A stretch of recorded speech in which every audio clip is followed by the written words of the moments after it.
സോമേട്ടന് നേരത്തെ ഒരു പടത്തിൽ വർക്ക് ചെയ്തതിൻ്റെ പക്ഷെ ഒരുമിച്ച് സീൻ ഉണ്ടായിരുന്നു, പക്ഷെ പടം റിലീസായില്ല.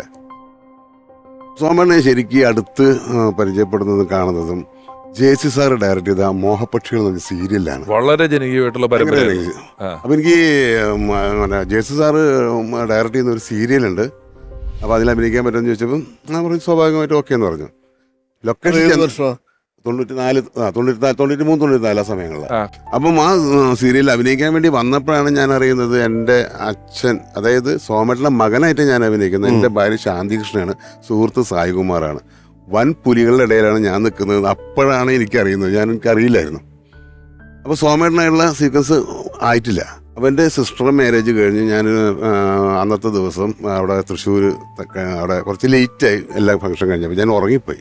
രാവിലെ സോമേട്ടനായുള്ള സീൻ വെച്ചിരിക്കുകയാണ്. എനിക്ക് ടൈമിനെത്താൻ പറ്റിയില്ല. ഫസ്റ്റ് ദിവസം തന്നെ സോമേട്ടനായുള്ള സീൻ എടുക്കാൻ പറ്റണ്ടേ.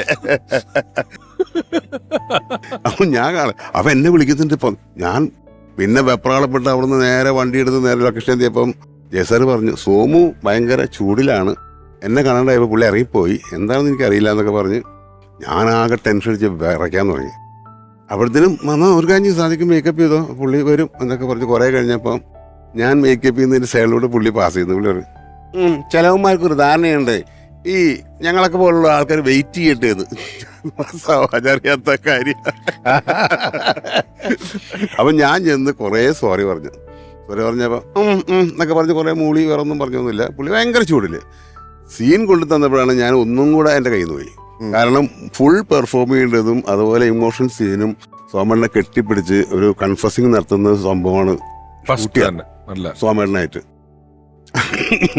ഞാനത് എൻ്റെ അമ്മോ ഞാൻ ദൈവത്തെ മനസ്സിൽ ധ്യാനിച്ച് സംഭവം ചെയ്തു.